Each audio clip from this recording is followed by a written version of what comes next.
Hey, what's up, everyone? Figured summertime. Let's check out Aizwon's Secret Story of the Swan. Came out summer about 4 years ago, 4 or 5 years ago. We'll see.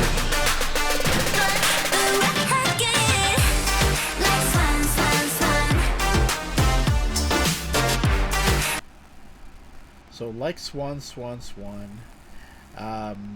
One thing that to remember is that with this group right here is that this album actually sold really well. It was their, geez, I think their third mini album, and it was something that was a little bit surprising. You know, when they said they were, they were going to come out with a song for the before the summertime, or for the summertime, or an album. I was a little bit surprised, and when I saw this video first, I was a little shocked because after coming off Fiesta, I was like, man, how are they going to top it off? And with this one, they went a little bit more of a CG route, them riding in a car. So in a way, it was a little more not as busy or vibrant or colorful as Fiesta, but still, it's still a cool song. Definitely check out their choreography videos for these. But it's been a while since I saw this video, so let's continue.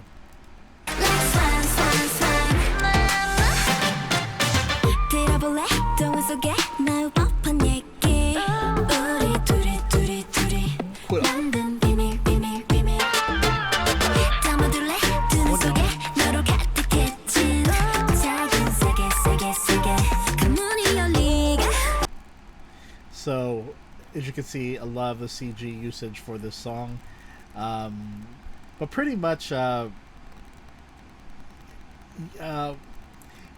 think some people were like put off by the overall CG ofness of this video, but some people didn't mind, and they're just very happy to see all the members back again. But yeah, let's continue.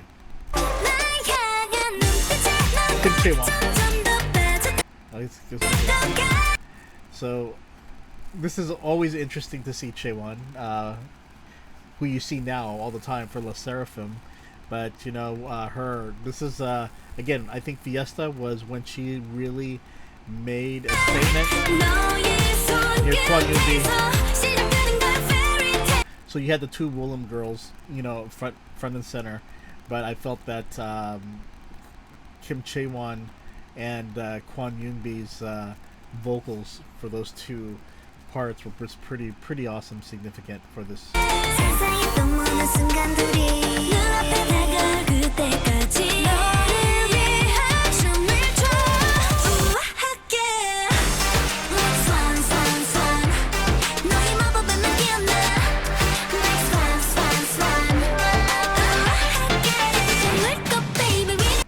And here we go with Little Nako coming out the center. This was good to see. We saw it in La Vie en Rose, in the big, towards the end part. But it's good to see her come out towards the center, and then everyone just dancing around her. That was pretty cool.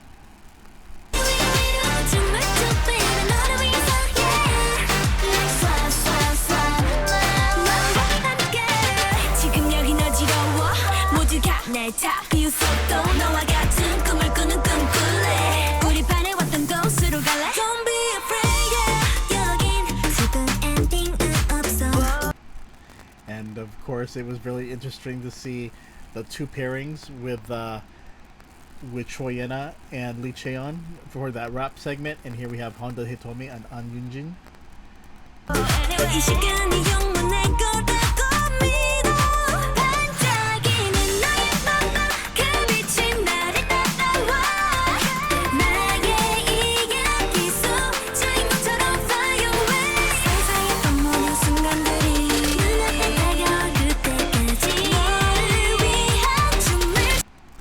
Now, you could see the hold on here.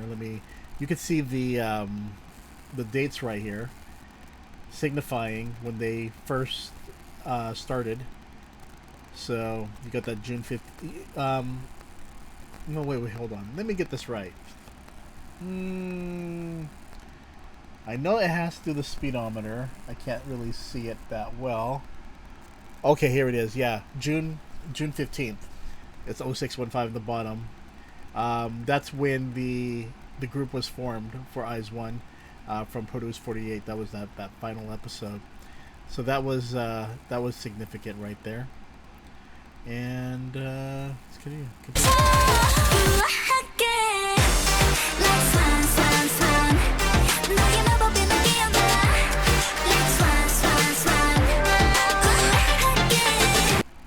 And then you saw the change with the Kim Chae-won back to her shorter hair, and you saw Honda Hitomi.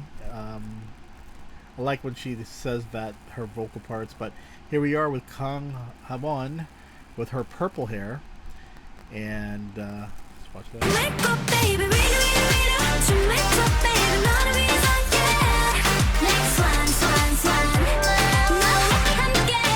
And this one is significant, of course, with the vocals from coming up with Jo Yori, but you're getting to see the three major visuals of Jin Won Young, Kim Min-ju, and then Jo Yori's spectacular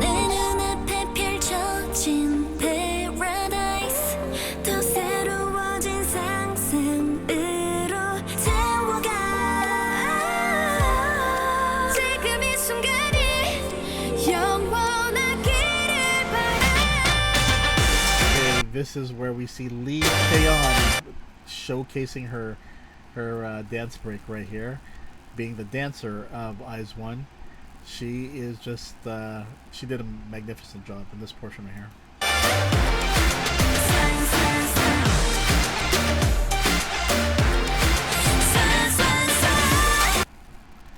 And pretty much, yes, just after that water segment right there, just like, I just like how they kept on making sure she's utilized, especially for the dance breaks, because she's not often utilized for the vocal session, sequences. So the fact that they do use her for the dance is pretty significant, especially for Aizwan.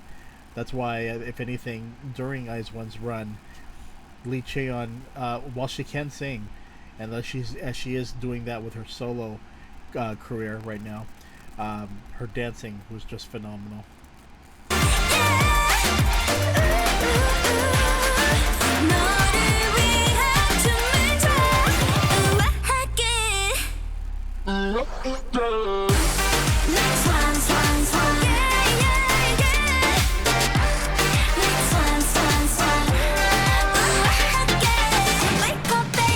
And then I can tell you, I was really excited here when I saw Sakura, because I said, wait a minute, has Sakura ever had that many lines at all? It looks like just a few seconds, and then she is back with the ending here, so that was pretty cool.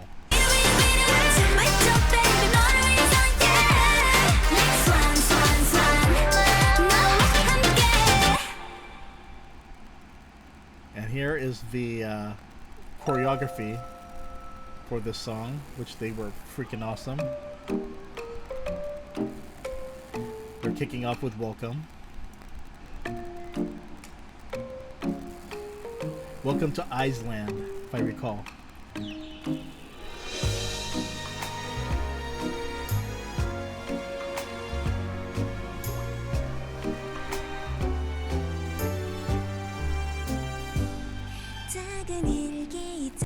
So people have to remember that this during this time, and this is one thing that Aizwan was pretty much deprived of, is trying to perform in front of an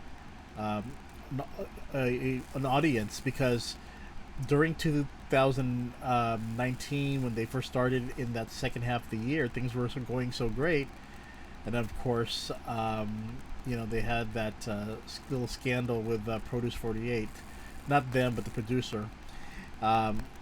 And then, of course, COVID happened, and that even made things worse, because from here on, their 2020,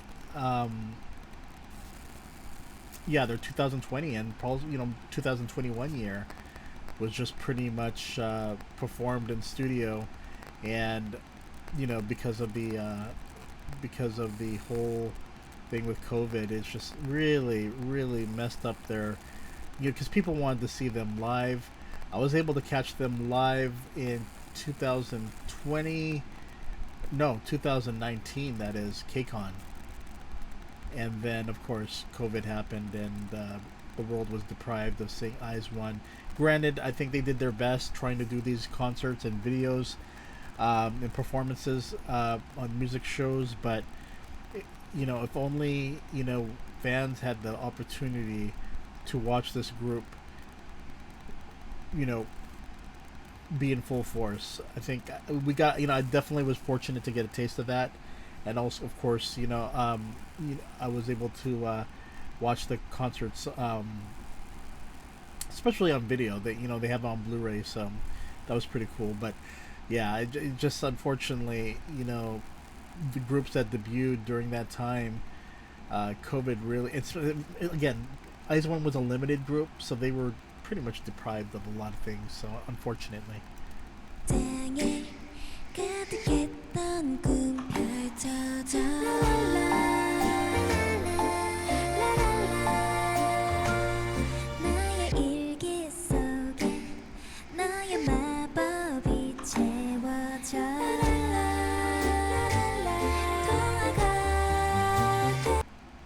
And here comes Joe Yuri. Welcome to Iceland.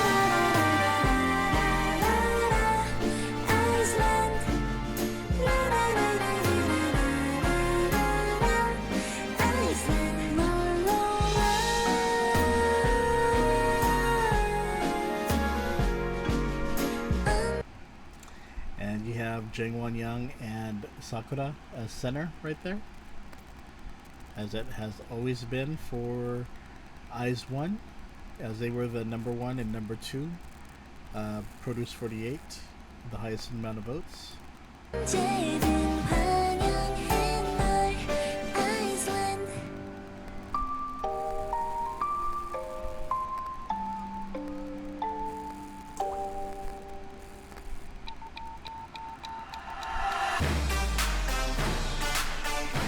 Synchronicity, that's what Aizwan's known for. Oops.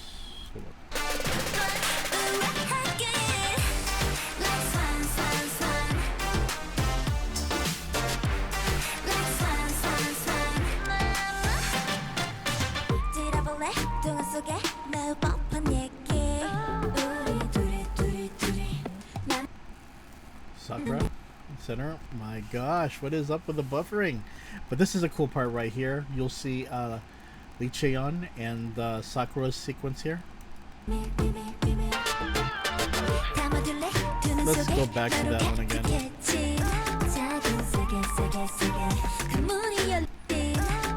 Okay, here we go. Ah, I missed it. There we go. There we go.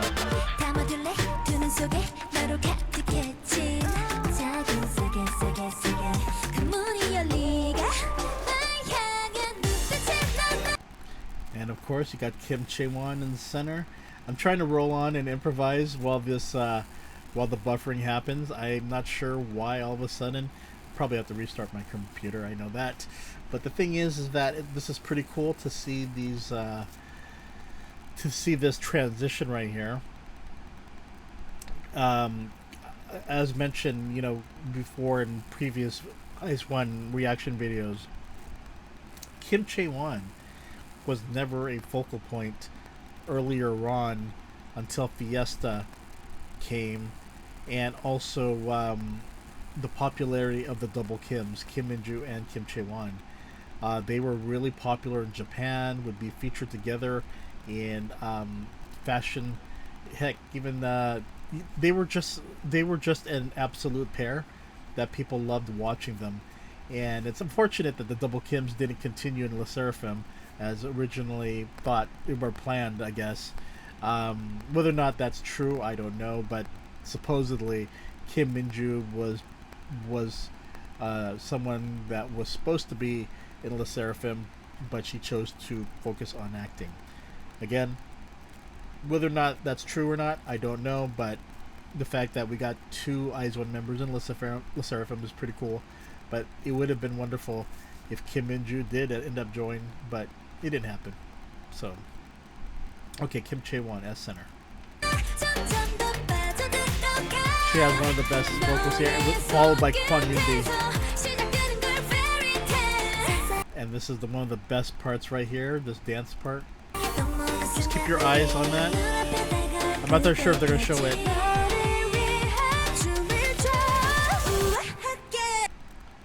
Okay, let's go back a little bit here.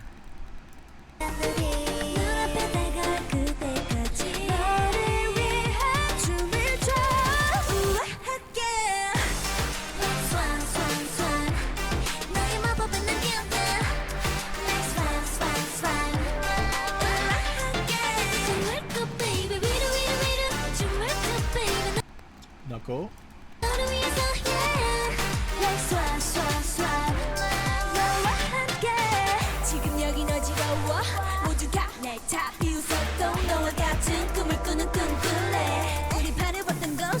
It's kind of interesting because I think Cho Yena always got flagged with this part because it's a very cool sequence with Lee Cheon and her, but a lot of people, the members would always joke with them. I remember saying, were you guys trying to kiss during that scene? So, but this is also another cool sequence right here with the choreography when they come together.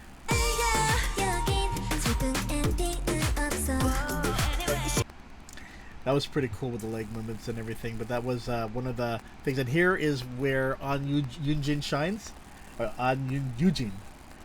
Not to get confused with Ha Yoonjin, but this is when she does those little power movements during this part of the song.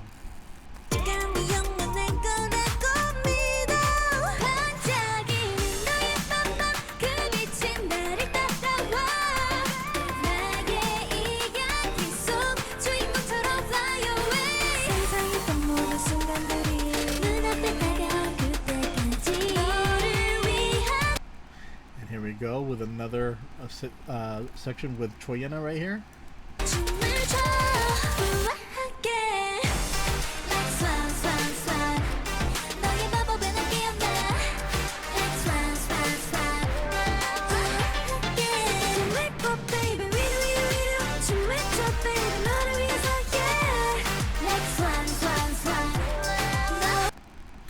And interesting because in the actual video, King Haiwan was giving her dance break and she was terrified of doing that, but I think it worked out for her. So, and here we have Kwon Yoon-bi.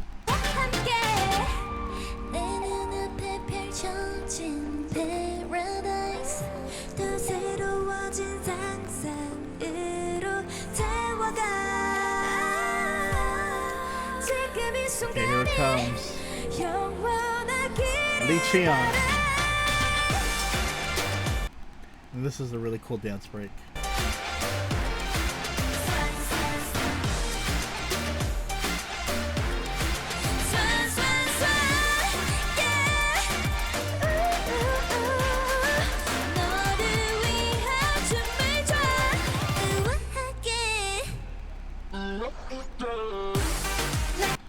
And again, another portion when the girls come out for their dance moments. I love this part.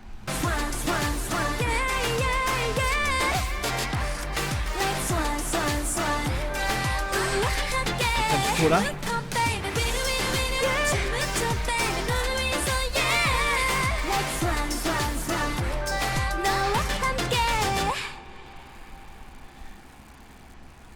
Definitely a memorable song.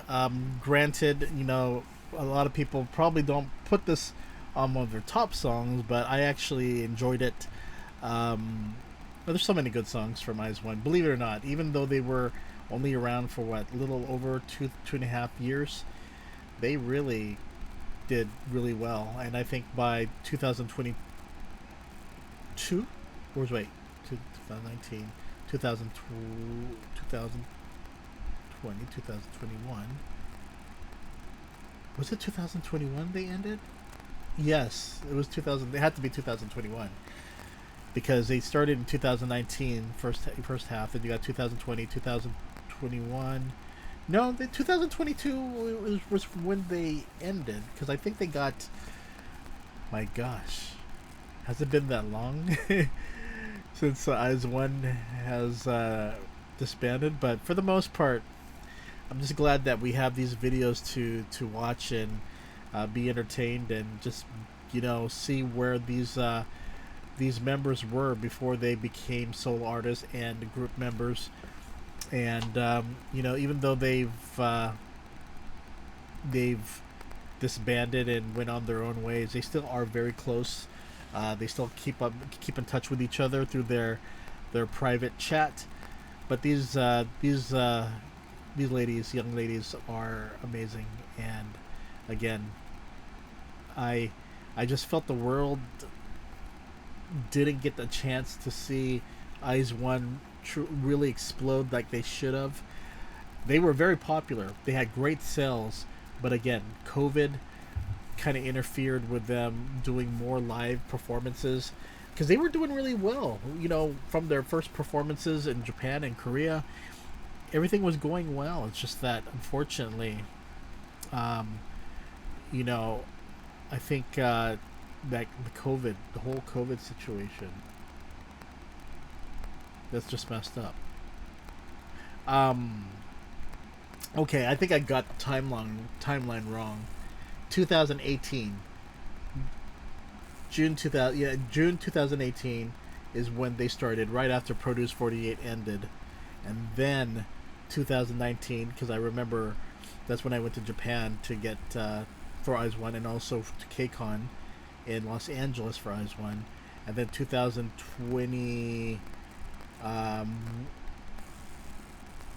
I think by 2021 they released this song with Panorama at the end of 2021, and in 2022 you got the Pepsi song and Dance as one of their final songs, and then they broke up. They had their final concert March 2022, and then they broke up officially March 31st, if I recall.